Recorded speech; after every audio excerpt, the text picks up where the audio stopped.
الحمد لله نحمده ونستعينه ونستغفره ونعوذ بالله من شرور أنفسنا ومن سيئات أعمالنا من يهده الله فلا مضل له ومن يضلله فلا هادي له.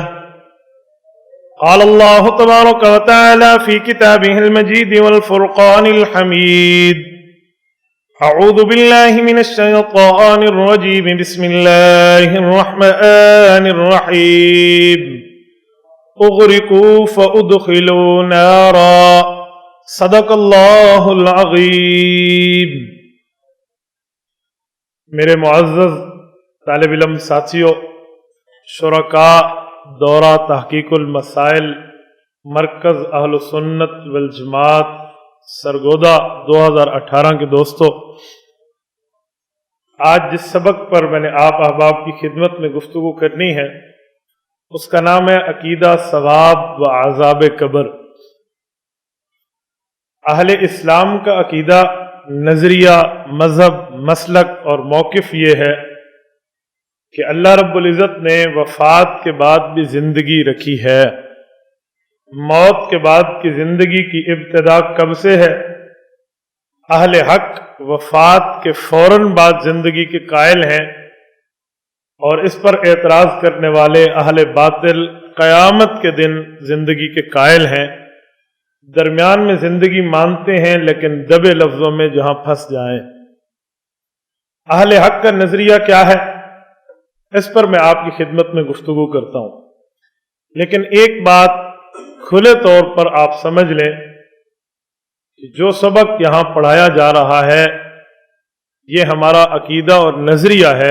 ہم اسی وجہ سے پڑھ رہے ہیں، کسی منکر کے رد کی وجہ سے ہم نہیں پڑھ رہے. یہ آپ اپنے ذہن سے اس غلط فہمی کو نکال دیں کہ غیر کا مقلد نہیں مانتا، مماتی نہیں مانتا، کرامی نہیں مانتے، ابن جریر کا طبقہ عذاب اور ثواب قبر کو نہیں مانتا، ہم اسی لیے اس پر تیاری کر رہے ہیں. یہ غلط فہمی اپنے ذہن سے نکال لیں. میں اکثر طور پہ اسباق میں ایک بات کرتا رہتا ہوں کہ ہم اہل سنت والجماعت حنفی دیوبندی ہیں. ہمارا نظریہ، ہمارا عقیدہ کیا ہے، ہم اس عنوان پر پڑھیں اور سمجھیں.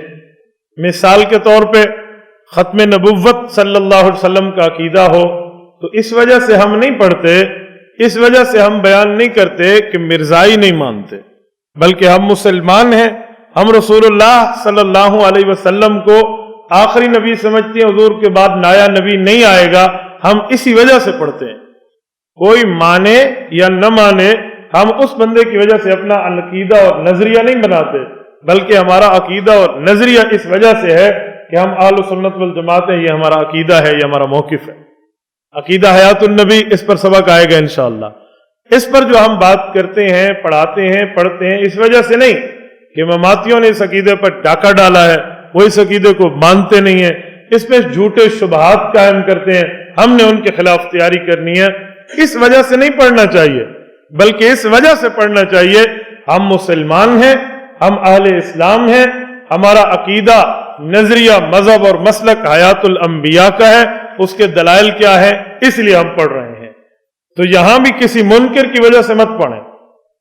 اگر میری گفتگو میں، سبق میں، فائل میں کہیں کسی منکر کی دلیل آ جائے اور اس کے توڑنے کا رد، اس کے توڑنے کے طریقے آپ کو بتائے جائیں تو یہ نہ سمجھیں کہ ہم ان کی وجہ سے پڑھ رہے ہیں، بلکہ یہ سمجھیں کہ اگر کبھی کوئی یوں اشکال کرے تو اس کا جواب یوں دیا جا سکتا ہے. یہ میں نے کیوں کہا ہے؟ یہ اسی وجہ سے آپ کو کہا ہے کہ بعض لوگ، آپ کہیں جائیں گے بیان کرنے کے لیے تو آپ کو کہیں گے یہ مسئلہ ادھر بیان نہ کرو. کیوں نہ کرو؟ ادھر اس عقیدے کے منکر نہیں ہے، ادھر اس نظریے کے منکر نہیں ہے. میرا ہزارہ ڈویژن میں ایک جگہ جانا ہوا، وہاں میں نے عقیدہ حیات النبی پر گفتگو شروع کی تو اسٹیج پر بیٹھا ہوا ایک عالم بول پڑا. ہمیں نہیں پتا تھا وہ ان میں سے ہے، یہ تو اس کے بولنے کے بعد پتا چلا، کیونکہ الانسان تحت اللسان ہے. مجھے کہنے لگا مولانا یہاں یہ بیان نہ کریں، ادھر حیات النبی کا منکر کوئی نہیں ہے. ایک بار اس نے کہا، دوسری بار مجھے سمجھ نہ آیا، جب تیسری بار اس نے کہا تو میں نے دیکھا تو مجھے پھر سمجھ آیا کہ یہ بات کرنا کیا چاہتے ہیں. میں نے انہیں کہا اگر منکر نہیں ہے تو ہمارا تو عقیدہ ہے نا، ہم اپنے بندوں کو اپنا عقیدہ سمجھاتے ہیں، اس پہ کون سی اشکال کی بات ہے؟ کہنے لگے جی نہیں منکر نہیں ہے تو ادھر بیان نہیں کرنا چاہیے۔ مجھے سمجھ آیا یہ معاند ہے، سائل نہیں ہے، ضدی ہے۔ میں نے کہا ادھر اذان کے منکر کتنے ہیں؟ جی ہمارے علاقے میں تو کوئی اذان کا منکر نہیں ہے۔ میں نے کہا 5 وقت کی اذانیں بند کرا دیں، منکر ہی کوئی نہیں ہے، بند کرا دیں۔ روزے کے منکر کتنے ہیں؟ اجی ادھر کوئی نہیں ہے۔ میں نے کہا آپ روزے پر پابندی لگوا لیں کہ ہم روزہ نہیں رکھتے، ہمیں روزے کی ضرورت نہیں ہے، ادھر منکر ہی کوئی نہیں ہے۔ ختم نبوت کے انکاری ادھر کتنے ہیں؟ اجی کوئی نہیں ہے۔ میں نے کہا پھر آپ ختم نبوت کا عقیدہ بیان کرنا چھوڑ دیں۔ نہیں وہ تو ہمیں اسلام نے تعلیم دی ہے۔ میں نے کہا اپنے پیٹ کے اندر والی نکالو، تمہیں عقیدہ حیات پہ اعتراض ہے، یہ بھی اسلام نے تعلیم دی ہے۔ یہ بات کا مقصد کیا ہے؟ صرف یہی بات سمجھانا ہے کہ اپنا عقیدہ، مذہب اور مسلک سمجھو گے تو پھر آپ کو کہیں بیان کرنے یا نہ کرنے میں جھجک محسوس نہیں ہوگی۔ جب آپ اپنا نظریہ نہیں سمجھیں گے نا، آپ اپنا عقیدہ کسی کی توڑ کی وجہ سے آپ کہیں گے تو پھر کوئی روکے گا آپ کو، آپ نے رک جانا ہے۔ کوئی سوال کرے گا تو آپ چپ ہو جاؤ گے، کہے گا یار تھوڑا سا آپ یوں نہ کریں، آپ تھوڑا سا یوں کریں۔ علاقے کے حالات دیکھیں، معاملے کو دیکھیں، پھر انہیں ادھر ادھر کر کے ٹال مٹول کر کے بات میں رکھنا ڈال دینا ہے، آپ کا مشن پھیلانے نہیں دینا۔ تو آپ جب کہیں گے ہم مسلمان ہیں، ہمارا نظریہ ہے، مذہب ہے، مسلک ہے، عقیدہ ہے، موقف ہے، تو پھر بیان کرنے میں آپ کو جھجک نہیں ہوگی۔ ہمیشہ عنوان مثبت اختیار کیا کریں، مثبت پازیٹیو عنوان ہو، نیگیٹو نہ ہو۔ جیسے کہتے ہیں نا، اگر آپ نے رسول اللہ صلی اللہ علیہ وسلم کی حیات کا عقیدہ پڑھانا ہے تو آپ کبھی کورس کا نام رد مماتیت مت رکھیں، آپ کورس کا نام رکھیں عقیدہ حیات النبی کورس۔ آپ نے ختم نبوت پڑھانی ہے، آپ اس کا نام رد قادیانیت کورس نہ رکھیں، آپ اس کا نام رکھیں ختم نبوت کورس۔ آپ نے رضا خانیت کا رد پڑھانا ہے، آپ ان کا نام لے کر ان کا تعارف مت کرائیں امت میں، آپ کہیں توحید و سنت کورس۔ عنوان مثبت دیا کریں، عنوان منفی نہ دیں۔ آپ جب منفی عنوان دیں گے تو اس سے یہ تاثر جائے گا کہ ہم ان کی وجہ سے کر رہے ہیں۔ وہ ہوں ہم تب بھی عقیدہ بیان کریں گے، وہ نہ ہوں ہم تب بھی عقیدہ بیان کریں گے، اس لیے مثبت بات کرنی چاہیے۔ اور آج کا ماحول، آج کا علاقہ دیکھ کر سمجھے۔ میں آپ کی بطور ذہن سازی تمہیداً ایک بات عرض کرتا ہوں، ہمارے ڈیرہ اسماعیل خان شہر میں ایک بہت بڑا پارک ہے، اس کا نام ہے حق نواز پارک۔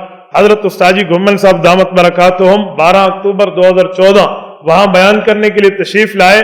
تو بہت بڑا پارک ہے، جب اتنا بڑا کھلا وہاں پروگرام ہوگا تو ظاہری بات ہے کچھ ایجنسیوں نے متوجہ ہونا تھا۔ تو میرے نمبر پر کال آئی کہ میں فلاں میجر بات کر رہا ہوں، ISI سے ہوں، ایجنسی سے ہوں، میں نے آپ سے ایک بات کرنی ہے۔ میں نے کہا جی کریں۔ ہم کبھی متاثر ہو کر بات نہیں کرتے، کوئی بات کرے تو اس کو موقف اپنا سمجھایا کریں کہ ہم یہ پروگرام کیوں کر رہے ہیں، ہم یہ بات کیوں کر رہے ہیں۔ انہوں نے پوچھتے ہوئے مجھ سے میرے نام اٹھانے میں غلطی کی، مجھے کہنے لگے آپ مفتی عبد الوہاب بات کر رہے ہیں۔ تو میں نے ہنسی مذاق میں کہا، میں نے کہا نہیں میں حاجی عبد الوہاب بات کر رہا ہوں۔ کہنے لگے اچھا نہیں وہ مفتی عبد الواحد قریشی۔ میں نے کہا جی بالکل ایسا ہی ہے۔ تو آپ کا پروگرام چل رہا ہے؟ میں نے کہا جی الحمدللہ چل رہا ہے۔ اچھا کیا عنوان ہے؟ میں نے کہا جی ختم نبوت کانفرنس۔ اچھا کس کا بیان چل رہا ہے؟ بھائی فلاں کا۔ اس کے بعد کس کا؟ جی فلاں کا۔ مہمان خصوصی کون ہے؟ جی حضرت استاد جی۔ جی ٹھیک، مجھے سمجھ آ رہی ہے کہ اصل بات کہاں لانی ہے۔ اس نے پھر اصل سوال مارا، یہ کن کے خلاف جلسہ ہو رہا ہے؟ اگر میں نے حضرت استاد جی کی جوتیاں سیدھی کر کے یہ بات نہ سمجھی ہوتی نا کہ طرز گفتگو، وے آف دا ٹاکنگ کسے کہتے ہیں، تو میں نے بھی کہتا تھا جی ہم نے مرزائیوں کو رگڑنا ہے، ہم نے قادیانیوں کی ایسی تیسی پھیر دینی ہے۔ لیکن حضرت استاد جی کے صدقے 2 جملے بولنے آتے تھے تو میں نے کہا جی کسی کے خلاف نہیں ہے، کسی کے خلاف نہیں ہے۔ میں نے جی تو پھر کیوں کر رہے ہیں؟ میں نے کہا جی اسی لیے کر رہے ہیں کہ ہم مسلمان ہیں، ہمارا نظریہ ہے رسول اللہ صلی اللہ علیہ وسلم کے بعد نایا نبی اس دنیا میں نہیں آ سکتا۔ ہم اپنے بندوں کو اپنے عقیدے کے دلائل سمجھا رہے ہیں۔ وہ دن اور یہ دن میرے کسی جلسے پر مجھے کال نہیں آئی۔ پھر بات کرنے کا طرز ہونا چاہیے نا، جب طرز ہوگی نا بات کرنے کا پھر بات سمجھنے کا مزہ آئے گا۔ حضرت علامہ خالد محمود PhD لندن دامت برکاتہم العالیہ کا واقعہ حضرت استاد جی سناتے رہتے ہیں۔ حضرت استاد جی فرماتے ہیں کہ جب وہ برطانیہ تشریف لے گئے اور وہاں مدارس میں علماء دیوبند کا کام چلا تو رضا خانیت کو یہ چیز چبھ گئی اور انہوں نے وہاں کی حکومت کو متوجہ کیا کہ یہ وہی دیوبندی ہیں جنہوں نے مدرسہ دیوبند قائم کیا تھا اور 1857 میں آپ کے خلاف ان نے جنگ لڑی تھی جنگ لڑ کے آپ کو ہندوستان سے نکالا تھا اور آج یہ لوگ یہاں آئے ہیں آپ کے ملک میں تباہی پھیلانے کے لیے، ان کے اداروں کو بند کر دو۔ تو حکومت نے ایک سوال نامہ بھیجا، 15 سوالات پر مشتمل، 14 سوال ایسے ہی تھے اور ان میں ایک سوال کام کا تھا، آپ کا کچن کہاں ہے، آپ کا باورچی کون ہے، آپ کی تنخواہ کتنی، آپ ادھر ادھر کی باتیں کر کے ایک سوال کام کا تھا کہ یہ بتائیں آپ دیوبندی ہیں تو مدرسہ دیوبند کس لیے معرض وجود میں آیا تھا۔ حضرت علامہ صاحب تشریف لے گئے، انہوں نے اسلامک سینٹر والوں کو کہا کہ آپ نے جواب نہیں دینا، اس کا جواب میں نے لکھوانا ہے۔ اگر کوئی عام بندے سے پوچھتے نا دیوبند کیوں بنا تھا تو اس نے پھر یوں کرنا ہے، انہوں نے کہا جی میں بتاتا ہوں دیوبند کیوں بنا تھا۔ ہاں تو وہاں تو پھر کام جواب کیا دینا چاہیے نا۔ تو حضرت علامہ دامت برکاتہم العالیہ نے جو جواب لکھوایا ہے نا وہ آج میری اس تمہید پر 100% فٹ آ رہا ہے۔ حضرت نے فرمایا کہ ان کو وہ جواب دو کہ بات بھی پوری ہو جائے اور سچی ہو، جھوٹی بھی نہ ہو اور پابندی بھی نہ لگے کہ مدرسے ختم ہو۔ تو انہوں نے فرمایا انگریز سے جنگ ہوئی ہندوستانیوں کی، دیوبندی لفظ نہیں بولا، ہندوستانیوں کی جنگ ہوئی، کیونکہ یہ بھی تو وہیں کے رہنے والے تھے۔ علماء دیوبند نے بھانپ لیا کہ اب معاملہ کچھ اور چل پڑا ہے، تو ان احباب نے مدرسہ دیوبند قائم کیا تاکہ یہ نوجوان لڑنے کو چھوڑ کے پڑھنے کی طرف آ جائیں۔ آپ مجھے بتائیں جو پڑھنے آئے گا وہ چھوڑے گا تو نہیں نا دشمن کو، لیکن بات پوری کر دی ہے تو آپ عنوان مثبت اختیار کیا کریں، منفی عنوان نہ ہو۔ تو یہ بھی عقیدہ عذاب قبر، ہم نے اس لیے اس کا نام نہیں رکھا، نام کیا رکھا ہے؟ عقیدہ ثواب و عذاب قبر۔ ثواب ہمارے لیے ہے، عذاب غیر کے لیے ہے، تو دونوں باتیں ہونی چاہیے نا، آدھی آدھی بات نہیں ہونی چاہیے، مثبت عنوان رکھیں۔ اہل سنت والجماعت کا اس پر نظریہ کیا ہے اور اہل بدعت کا اس پر نظریہ کیا ہے؟ اہل سنت کے مقابلے میں اہل بدعت ہیں۔ اہل بدعت صرف رضا خانی نہیں ہے، اہل بدعت مماتی بھی ہیں، اہل بدعت غیر مقلد بھی ہیں۔ تو اہل بدعت کا مکمل مفہوم، وسیع تر مفاد میں بات کرنی چاہیے نا، تو وسیع تر مفہوم میں بولنا چاہیے۔ اب سنیں ذرا،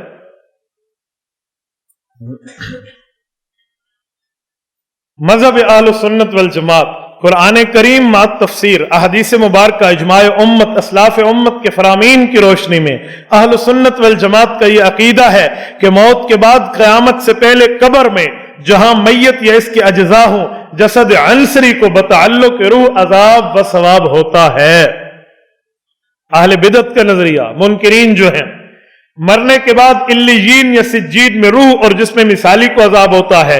اس دنیا والی قبر میں جسد عنصری کو تو نہ روح کا تعلق نصیب ہے، نہ ہی اسے عذاب اور ثواب ہوتا ہے۔ ان کے حوالہ جات آپ نے دیکھنے ہوں تو ندائے حق سے مولوی محمد حسین نیلوی کا حوالہ دیکھیں، اس نے لکھا ہے مرنے کے بعد انسان زندہ رہتا ہے مگر لباس اور مکان بدل جاتا ہے۔ جسم عنصری کا لباس اتار کے جسم مثالی کا لباس پہن لینے اور دار دنیا سے منتقل ہو کر دار برزخ میں پہنچ جانے سے انسان مرتا نہیں۔ دنیا میں جو شخص مرتا ہے اس کی روح کا رشتہ اس مادی جسم سے ٹوٹ جاتا ہے، جسم فنا ہو جاتا ہے مگر مثالی جسم سے تعلق قائم رہتا ہے۔ نمبر 3 پہ آئیں، یہ بھی ندائے حق ہے، اس نے بھی تقریباً اسی طرح کا مسئلہ لکھا۔ نمبر 4 یہ بھی ندائے حق۔ نمبر 5 کا حوالہ ذرا آئیں، یہ انتہائی خطرناک کتاب کا حوالہ ہے، عقیدۃ الامت، یہ شہاب الدین خالدی کی ہے۔ وہ لکھتے ہیں قبر وہ ہے جہاں روح کو عذاب اور ثواب ہوتا ہے، وہی شرعی قبر ہے، وہی روح کا ٹھکانہ ہے۔ گویا اس نے زمینی قبرستانوں کا انکار کر دیا ہے کہ زمین پر قبر کوئی نہیں ہے۔ اسی کا ایک اگلا حوالہ بھی یہی ہے کہ قیامت تک جو معاملہ چلے گا وہ جسم مثالی کے ساتھ چلے گا۔ نمبر 7 شرعی قبر میں ثواب اور عذاب ہوتا ہے جو جنت کے قریب ہے۔ زمین و قبر مثالی اور جسم میں مثالی ثواب و عذاب ہے، وہ وہی ہوگا۔ نمبر 9 اس جسم عنصری کو عذاب نہیں ہوتا اور نہ ہی اس قبر میں عذاب ہوتا ہے، عذاب اور ثواب روح کو ہوتا ہے اور جو اس جسم میں نہیں ہوتی۔ نمبر 10 جمعیت اشاعت التوحید والسنہ کا قرآن کریم احادیث صریحہ سے یہ موقف ہے، انہوں نے قرآن اور احادیث صریحہ پہ جھوٹ بولا ہے، کہتے اس مٹی والے جسم سے روح نکلنے کے بعد نہ تو وہ روح اس قبر میں مدفون جسم میں واپس آتی ہے، نہ ہی اس روح کا تعلق قائم رہتا ہے۔ یہ ان کے حوالہ جات کی تصریح ہے، صرف آپ احباب کو سمجھانے کے لیے کہ آپ ذرا دیکھیں کہ ان کا نظریہ کیا ہے۔ صفحہ 2 پر آئیں۔ یہ اشاعت والوں کی طرح کیپٹن مسعود الدین عثمانی، یہ بھی اشاعت ہی سے نکلا ہوا ایک آدمی ہے۔ میں نے مماتیوں سے ایک بار پوچھا کہ کیپٹن مسعود الدین عثمانی تو تھوڑا آپ کی بھی حد کراس کر گیا ہے، کہتے ہیں غلط آدمی ہے، بہت برا ہے۔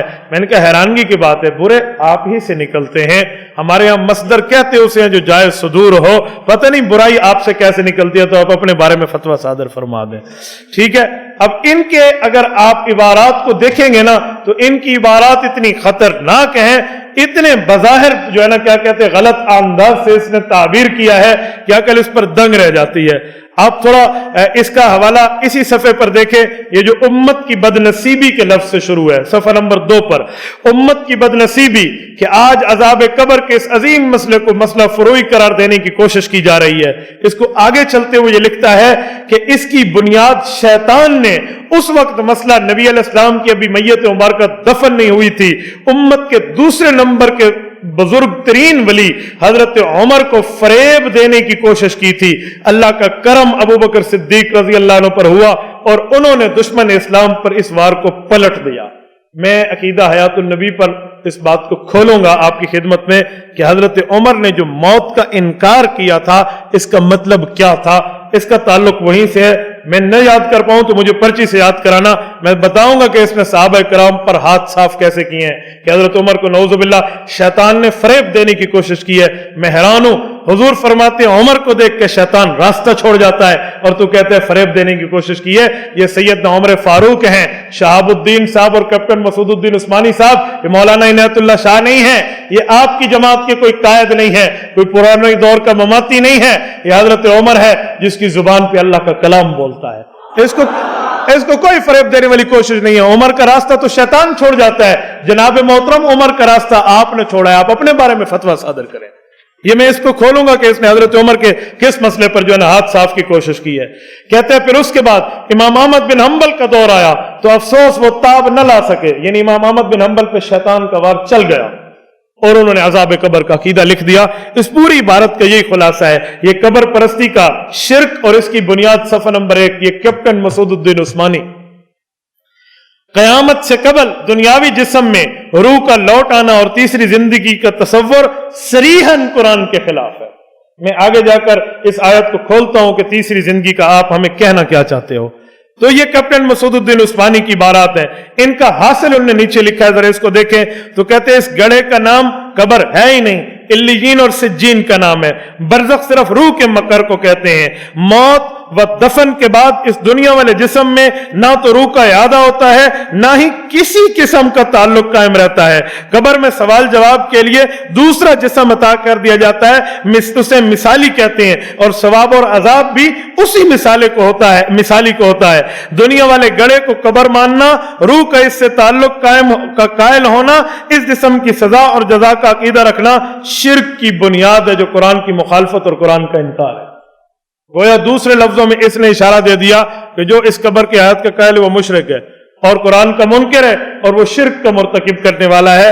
یہ اندازہ لگائیں یہ عبارات کی ان کی چاشنی کتنی ہے، مٹھاس کتنی ہے، ذرا ان کی عبارات کی چاشنی بھی دیکھتے جائیں۔ ابھی بھی لوگ ہمیں کہتے ہیں آپ بات نہ کریں، اس سے لڑائی پڑتی ہے۔ ہماری عبارت میں آپ کو ایک لڑائی نظر آئی، ایک معاملہ نظر آیا؟ آپ گفتگو ہمارے اکابر کی سن لیں، ہمارے حضرات کی سن لیں، ان کی بھی سن لیں، یہ کس طرز پر انکار کرتے ہیں۔ میں حیران ہوں، پتہ نہیں لڑائی پھر کس گدھے کے سینگ کا نام ہے جو نظر نہیں آتا۔ یہ اتنے خلاف جملہ بول جائیں وہ پھر بھی ٹھیک ہے، اور ہم ایک جملہ جواب میں کہہ دیں نہیں ایسے نہیں ہونا چاہیے۔ میں نے کہا سبھی ہی مجھ سے کہتے ہیں کہ رکھ نیچی نگاہ اپنی، کوئی ان سے نہیں کہتا نہ نکلو یوں آیا ہو کر، تو کسی کی آنکھ کے دیکھنے پر پابندی تو نہیں لگائی جا سکتی نا۔ یہ ہر دو مواقف سامنے آئے ہیں کہ ہمارا موقف، ان کا موقف۔ خلاصہ سمری، اس قبر میں ثواب بھی ہے اگر بندہ نیک ہے، اس قبر میں عذاب بھی ہے اگر بندہ برا ہے۔ یہ اہل سنت کا موقف، کہتے ہیں نہ اس قبر میں ثواب ہے نہ عذاب ہے، اوپر ایک اور نایا جسم ملتا ہے جسے جس میں مثالی کہتے ہیں، وہ علیین ہے یا زمین کی تہ میں ہے وہ سجین ہے۔ یہ اس کا خلاصہ ہوا۔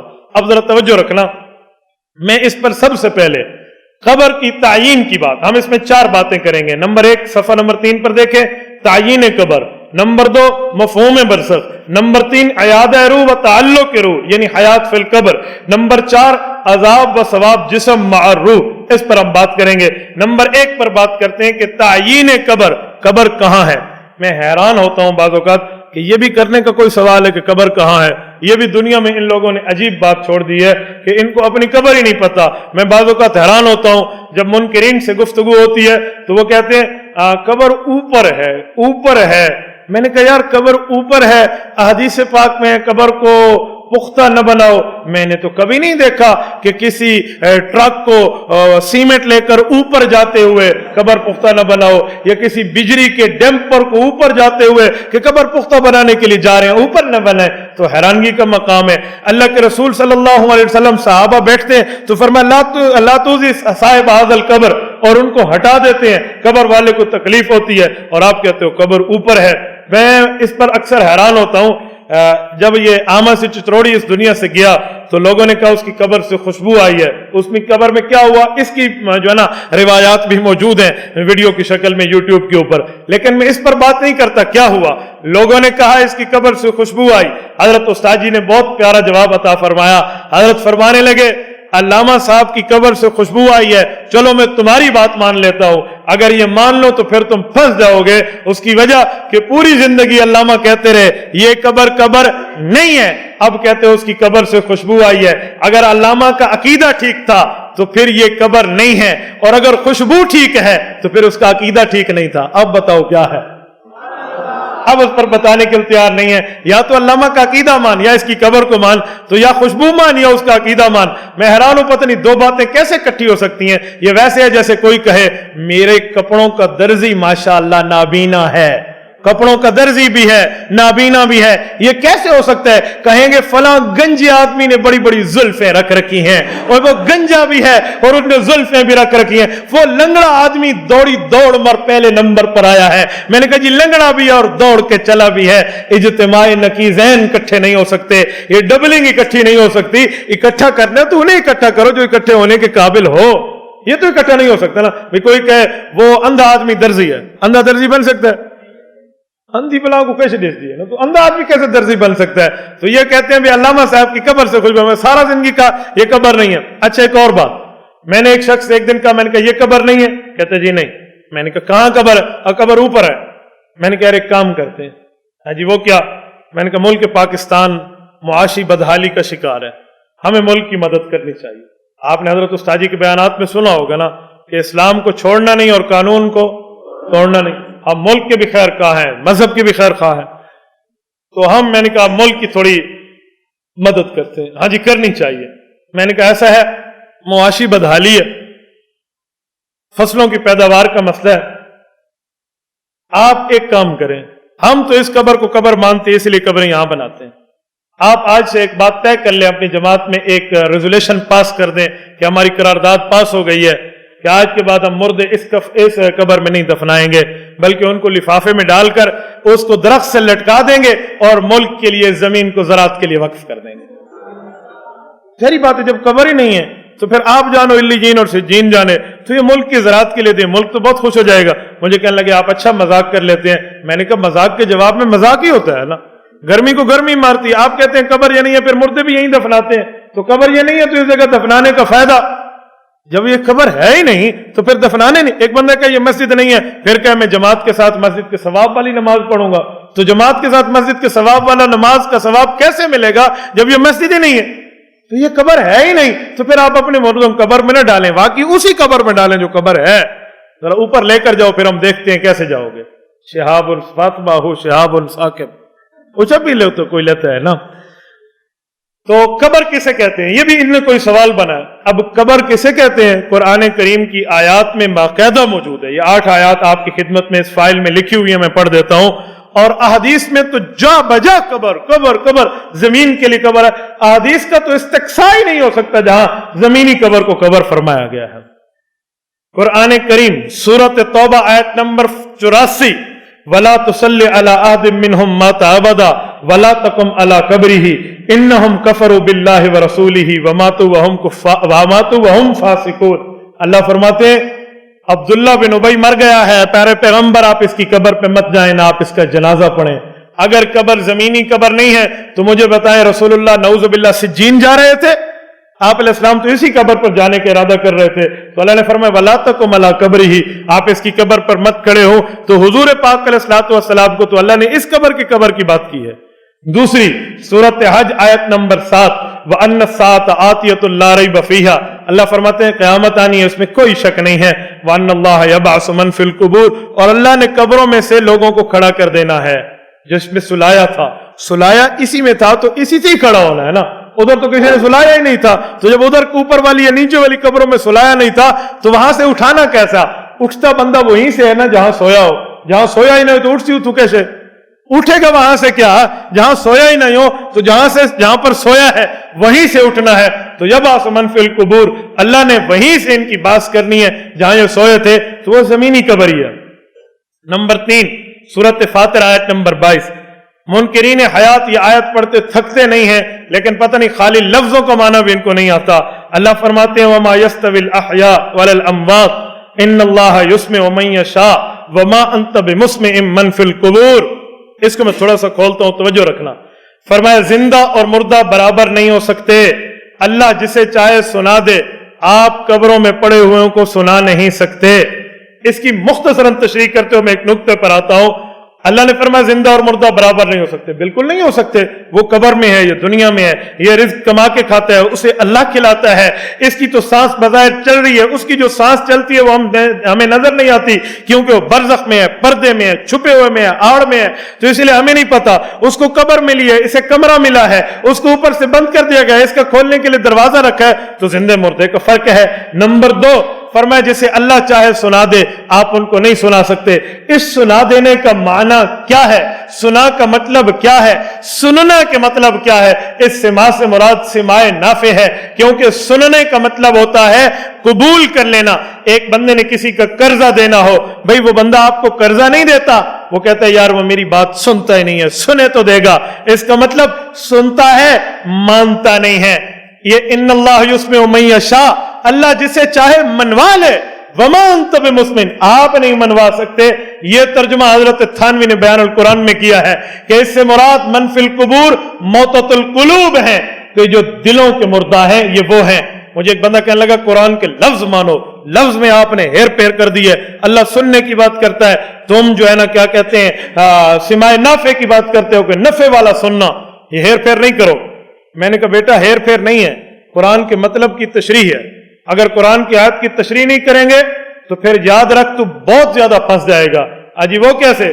میں نے کہا آپ کی آنکھیں نہیں ہیں، ماشاءاللہ ڈھکی کے علاقے میں آپ موجود ہو، آپ آنکھوں سے محروم ہو، ایک سوال میں کروں؟ کہتے جی ہاں۔ میں نے کہا قرآن کریم میں ہے من کان فی ھذہ اعمی فہو فی الآخرۃ اعمی واضل سبیلا، اللہ فرماتے ہیں جو ادھر اندھا رہا وہ آخرت میں اندھا رہے گا اور بہت بڑا گمراہ رہے گا۔ میں نے کہا اب بتاؤ جناب منکر حیات صاحب، آپ آنکھوں سے محروم ہیں، آپ ادھر اندھے تو ادھر بھی اندھے رہو گے اور آخرت میں آپ گمراہ ہوں گے؟ نہیں، اس کا مطلب ہے دل سے اندھا۔ میں نے کہا ہیر پھیر کیوں کی ہے؟ اجی ہیر پھیر نہیں ہے، اس کا صحیح مطلب ہے۔ میں نے کہا من فی القبور کا بھی حضرت تھانوی نے صحیح مطلب بتایا، دل کے مردہ ہیں۔ اس کی مثال اور بھی دی جا سکتی ہے۔ اگر صرف لفظوں پر بات کرنی ہے، تشریح اور تفسیر اور وضاحت اور ایکسپلینیشن کو چھوڑ دینا ہے، تو پھر کوئی کافر مکے والا دین اسلام کے احکام کا مکلف نہیں تھا۔ حضور علیہ السلام پر جو اللہ نے دین اتارا اس کے ماننے کا پابند نہیں تھا۔ کیوں؟ قرآن کہتا ہے سم بکم عمی، یہ اندھے بھی ہیں، گونگے بھی ہیں، بہرے بھی ہیں۔ وہ تو اندھے تھے، ابو جہل، ابو لہب، عتبہ، ربیعہ، شیبہ اینڈ کمپنی اندھی تھی، وہ ساری کی ساری کمپنی، وہ حضور کو کیسے دیکھتی؟ وہ تو گونگے تھے، کلمہ کیسے پڑھتے؟ وہ تو بہرے تھے، حضور کی دعوت کیسے سنتے؟ مانو لفظ قرآن کے، کہتے نہیں سمم بکم عمی کا معنی دل سے اندھے گونگے بہرے تھے۔ میں نے کہا ما انت بمسمع من فی القبور کا معنی دل کے مردہ تھے۔ یوں مثالوں سے لفظوں سے سمجھاؤ تو پھر بات بنتی بھی ہے نا۔ تو ادھر آپ یہ ترجمہ کرتے ہیں، ادھر بھی یہ ترجمہ کرنا چاہیے۔ یاد رکھیں 10 روپے کراچی میں بھی اتنے چلتے ہیں، پشاور میں بھی اتنے چلتے ہیں، تو جہاں آپ کا معاملہ چلتا ہے تو اس دلیل کو ایسے ہی دینا چاہیے۔ آپ نے نفۃ العرب میں پڑھا ہوگا نا، باؤ کا تجر و بائی لا تجر، اس کا معنی تیرے پیسے چلتے ہیں میرے نکلی ہیں. آسان ترجمہ تو یہی بنے گا نا. عوام کو کیا پتا جر کیا دینا ہوتا ہے اور با کیا ہوتی ہے. تو خود تعویل سم بکم عمی میں کر لیں گے، من کان فی ھذی اعمی میں کر کے اپنے بندوں کو بچا لیں گے. تو ادھر بھی تو وہی کر لیں. مجھے ایک بندہ کہنے لگا نہیں لفظوں کو ماننا چاہیے. میں نے کہا لفظوں کو ماننا چاہیے، اسی کی آیت کا مفہوم میں پڑھ دیتا ہوں. ہاں جی بالکل ٹھیک ہے. میں نے کہا ان تسمعوا الا من یؤمن بآیاتنا، آگے ہے؟ ہاں جی ہے. میں نے کہا اس کا کیا معنی؟ کہتے ہیں آپ انہیں سنا سکتے ہو جو مومن ہیں. تو میں نے کہا پھر کہہ دے مسلمان مردے سنتے ہیں. تو ان تسمعوا، کہتے ہیں نہیں ادھر سے مراد ہدایت ہے. میں نے کہا اس لفظ سے مراد بھی ہدایت ہے. حیرانگی کی بات ہے اگلا لفظ ہدایت، پچھلا لفظ ضلالت. یوں نہیں ہو سکتا، دونوں کا ایک ہی معنی ہوگا، دونوں کا معنی ایک ہی ہوگا. یہ عوامی لہجے میں نے عرض کیا، ورنہ علمی لہجے میں بات آئے نا تو ایک لفظ ڈبل استعمال ہو عرب کلام کے اندر، اور معرف باللام ہو یا غیر معرف باللام ہو، اس پر معرف باللام الف لام آئی ہوئی اور دو بار آ جائے تو وہ دونوں کا معنی ایک ہوتا ہے، اور بغیر الف لام کے آ جائے تو دو آ جائے تو دونوں کا معنی جدا جدا ہوتا ہے. فَإِنَّ مَعَ الْعُسْرِ يُسْرًا، اِنَّ مَعَ الْعُسْرِ يُسْرًا. یہاں عسر کو الف لام کے ساتھ لایا گیا العسر، اور یسر کو بغیر الف لام کے ساتھ لایا گیا ہے. تو یسر دو ہیں اور عسر دو کہہ کر بھی مراد ایک ہے، کیونکہ دونوں الف لام کے ساتھ آئے ہیں. اسی لیے پتہ چلا اگر مشکل ایک آئے گی تو مسلمانوں صبر کرنا، آسانیاں دو آ جائیں گے. لفظوں کا مطلب تو ادھر جو سما کا لفظ ہے وہ بھی دوبارہ جو دوسری بار آیا اسی طرح ہی آیا ہے. یہاں بھی تس میں ہو وہاں بھی تس میں ہو، تو پھر دونوں کا معنی جناب محترم کچھ سمجھ کے کیا کریں، بغیر سمجھ کے بدلا کرے تو پھر معنی بنتا نہیں ہے. تو ادھر اللہ نے کیا فرمایا؟ من فی القبور، سمائے نافع نہیں ہے. یعنی جتنا مردے کو کہہ دو یار کلمہ پڑھ لے بخشا جائے گا، کلمہ پڑھ لے بخشا جائے گا، وہ سن بھی لے گا تو سمائے نافع، اس کو فائدہ تو نہیں ہو سکتا نا. یار تیرے کفن کا کپڑا ہٹا ہوا ہے، تھوڑا سا اپنے کفن کا کپڑا ٹھیک کر لو، یار ٹھیک کر لو، جتنا بھی کہتے رہو سن بھی لے گا تو عمل نہیں کر سکے گا. جدید مثال، ایک بندہ جیل میں حوالات میں قید ہے، لاک اپ بند کر دیا گیا ہے اور چابی سپرنٹینڈنٹ جیل کے پاس ہے. ہم اسے کہیں یار باہر نکل آنا، نکل آنا، باہر آ جانا، وہ کہے گا میں سن بھی لیتا ہوں، سماع نافع نہیں ہے، میں تو باہر نہیں نکل سکتا، میری طاقت اور میرے بس کی بات نہیں ہے، میرے بس میں ہوتا تو کود کے نکل آتا. وما انت بمسمع من فی القبور، اور یار کلمہ پڑھ لے، کلمہ پڑھ لے، وہ کہے گا میں پڑھ بھی لوں تو موت کے بعد کے اعتبار نہیں رہتا، میں کیسے پڑھوں. اسے سماع نافع کی نفی کہتے ہیں، یہ سماع نافع ہے. تو وما انت بمسمع من فی القبور. ٹھیک ہے، جو میں بات سمجھانے لگا تھا وہ یہ نہیں تھا، یہ میں نے دفع دخل مقدر کیا ہے کہ آپ کے کوئی اعتراض آپ پہ نہ کر دے تو اس کا جواب ذہن میں ہو. میں بات سمجھا رہا تھا کہ زمینی قبر کیا ہے؟ قبر ہے. تو من فی القبور سے مراد بھی یہی قبر والے ہیں. میں ادھر ایک جملہ مزید کہتا ہوں سمجھنا، جب سما کی بات آتی ہے نا تو مماتی کہتے ہیں یہی قبر ہے، یہی قبر ہے، تو اس وقت قبر یہ ہے. اور جب حیات کی بات آتی ہے قبر اوپر ہے. میں نے کہا تجھے اپنی قبر بھی نہیں پتا. حضرت اکاڑوی رحمت اللہ تعالی علیہ، حجت اللہ فی الارض، رئیس المناظرین، ان کی خدمت میں ایک شخص اس طرح کا آیا جسے اس طرح کی ایک وبا لگی ہوئی تھی، اور اس نے کہا قبر ادھر ادھر. حضرت نے جب دونوں باتیں پیش کی نا، حضرت نے فرمایا اچھا قبر اوپر ہے، ہاں ٹھیک ہے، تو پھر تو کسی رضا خانی کو مشرک نہیں کہیں گے نا جو قبر پہ سجدہ کرے گا، کیونکہ وہ قبر پہ تو نہیں کر رہا، وہ تو گڑھے پہ کر رہا ہے نا. نہیں وہ مشرک ہے. انہوں نے کہا اس کے لیے قبر یہی اور اپنے لیے قبر وہی. وَيْلٌ لِّلْمُطَفِّفِينَ الَّذِينَ إِذَا اكْتَالُوا عَلَى النَّاسِ يَسْتَوْفُونَ وَإِذَا كَالُوهُمْ أَوْ وَزْنُوا. اللہ فرماتے ہیں قوم شعیب لعنتی کردار کرتی تھی، کیا؟ دینے کے بعد اور رکھتی تھی، لینے کے بعد اور رکھتی تھی. وہ قوم شعیب، یہ قوم عنایت ہے، دونوں کا کام ایک ہی بن گیا. تو میں حیران ہوں قوم کا قوم پر اثر آ گیا ہے. جناب محترم لینے اور دینے کے بعد الگ الگ نہیں ہونے چاہیے، ایک جیسے ہونے چاہیے. تو آپ کی اپنے وقت کے معاملات میں قبر اوپر ہے، اور جب سجدے کے اوپر حکم لگانے کے بعد ادھر سجدہ نہیں کرنا، پھر آپ نے یہ قبر بنا دی. تو حضرت کاڑوی کو وہ بندہ کہنے لگا نہیں نہیں یہ قبر نہیں ہے، میں قسم کہتا ہوں، میں حلفیہ کہتا ہوں، میں فلاں کہتا ہوں. حضرت نے فرمایا اچھا یار ایک کام کرتے ہیں. یوں جھولی اٹھائی، دعا بھی دعا ہے، جھولی لمبی دعا ہے نا، یہ جھولی اٹھا لی، یار تھوڑی سی دعا کر لیتے. اس نے کہا جی کر لو. کہا اللہ میں دیوبندی کہتا ہوں یہ زمینی قبر قبر ہے، یہ منکر کہتے ہیں آسمانی قبر قبر ہے. اللہ جو زمینی قبر مانتا ہے اس کو یہ قبر نصیب فرما، جو زمینی قبر نہیں مانتا اس کو قبر نصیب ہی نہ فرما. حضرت نے تو کہا آمین اور اس نے ہاتھ نیچے کر لیے. نے کہا جی آپ بھی آمین کہو نا. اور ڈڈو تو بھی نہیں مانتا اس مسئلے نو, اندر سے تم بھی نہیں مانتے, اوپر سے لوگوں کو جو ہے نا 2 نمبری لگانے کے لیے آپ نے مسئلہ اختیار کیا ہوا ہے, ورنہ اندر سے مانتے تو آپ نے کبھی اس پر اوپر ہاتھ نیچے نہیں کرنے تھے, آپ نے آمین کہنا تھا. میں اپنے شہر ڈیرہ اسماعیل خان مسجد کریمیا بیٹھا تھا, ایک یزیدی میرے پاس آیا. میں نے دیکھا ہے ہر غیر مقلد یزیدی بھی ہے, ہر مماتی یزیدی بھی ہے. میرے پاس آیا اور یزید کے حق میں دلیلیں شروع. یہ میں نیلوی کی بات کی تھی نا, تو وہ بھی اسیر ناموس یزید ہیں, میں ان کا ایک حوالہ آپ کی خدمت میں بھی پیش کرتا ہوں. تو یزید کی بڑی تعریفیں, صحابہ نے بیعت کی ہے. میں نے کہا جی ٹھیک ہے, توڑی بھی ہے صحابہ نے بیعت, اور یہ تجھے پتا ہو صحابہ کا بیعت کرنا تاریخ میں لکھا ہوا ہے, اور صحابہ کا بیعت توڑنا صحیح بخاری میں لکھا ہوا ہے. میں نے کہا بیعت کرنا نظر آتا ہے, بیعت توڑنا نظر نہیں آتا. صحیح بخاری میں اٹھایا نا جلد 2 میں, یہ واقعہ ہررا کے تحت صحابہ کا بیعت توڑنا لکھا ہوا ہے, اہل مدینہ نے بیعت توڑ دی تھی. میں نے کہا بیعت توڑنا نظر نہیں آتا, بیعت کرنا نظر آتا ہے. تو جب بیعت کی تھی تو اچھا تھا, پھر بیعت توڑ دیا تو برا بھی مانو نا.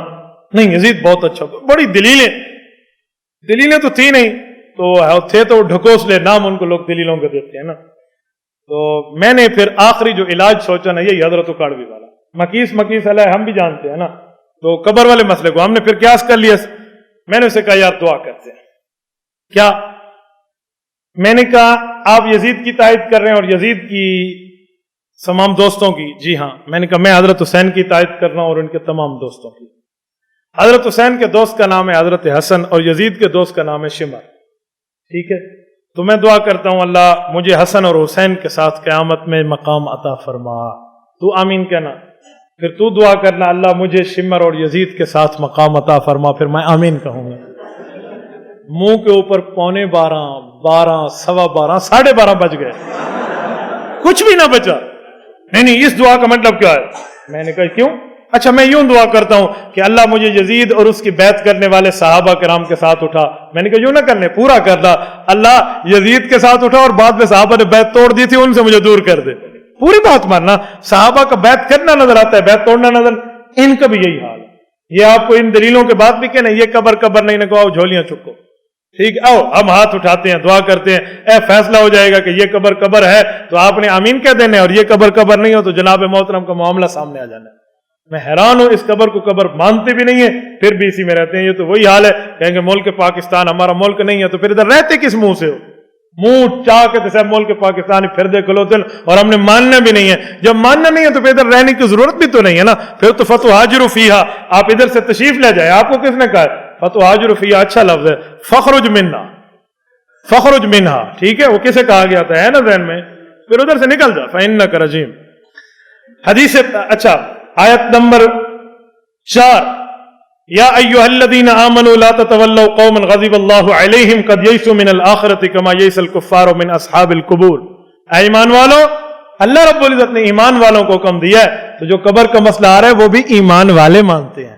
ٹھیک ہے, تو کیا کہا کہ کافر لوگ ایسے مایوس ہو چکے ہیں جیسے ان قبروں والوں سے مایوس ہیں کہ پتہ نہیں ان کا معاملہ کیا بنے گا, مر گیا مک گیا. تو یہ ہے نا, تو یہ نظریہ بھی انہی کا ہے. مر جانے کے بعد یہ بھی کہتے ہیں جسم مر گیا مک گیا. میں نے کہا مر گیا مک گیا نہیں ہے, مر گیا ٹر گیا. انتقال ٹر جانے کو کہتے ہیں نا, چلے جانے کو کہتے ہیں, تو انتقال کہنا چاہیے. آپ کے یہاں مر مک گیا ہے تو پھر اعلان میں اپنی درستگی کر لو. موت کا جب اعلان کرتے ہیں ہم, تو ہم کہتے ہیں لوگوں حضرات ایک ضروری اعلان سنیں, فلاں آدمی کا انتقال ہو گیا, اس وقت جنازہ ہوگا. تو انتقال کا لفظ یہ ہمارے عقیدے پہ دلالت کر رہا ہے, کیونکہ ایک جگہ سے دوسری جگہ چلا گیا ہے. اور آپ تو انتقال نہیں کہتے, آپ تو مر مک کہتے ہیں. تو آپ اپنے اعلان میں یہ تبدیلی کر لیں کہ حضرات ایک ضروری اعلان سنو, ہمارا ایک مماتی پنجپیری چتروڑی مر اور مک گیا ہے, اتنے بج جنازہ ہوگا. میں نے کہا حیرانگی کی بات ہے, آپ جنازے کا اعلان کرتے, تیرا اعلان میرے عقیدے پہ دلالت کر رہا ہے, تیرا اعلان میرے عقیدے پہ دلالت کر رہا ہے, اور تو میرے عقیدے کا اعلان کر رہا ہے, اس لیے یہ لفظ چھوڑ دے. اور مزے کی بات بتاؤں, بعض جگہ پکڑے بھی جاتے ہیں منکر. مولانا عنایت اللہ شاہ گجراتی صاحب کی قبر پہ جائیں نا, بانی فتنہ ممات کے, ان کی قبر پہ جا کے دیکھے تو اوپر لکھا ہوا ہے مرکد مبارک. میں نے کہا مرکد, رکود, رکد, یہ تو سونے کی جگہ کو کہتے ہیں. من بعثنا من مرقدنا, سونے کی جگہ سے ہمیں کسی نے اٹھا دیا.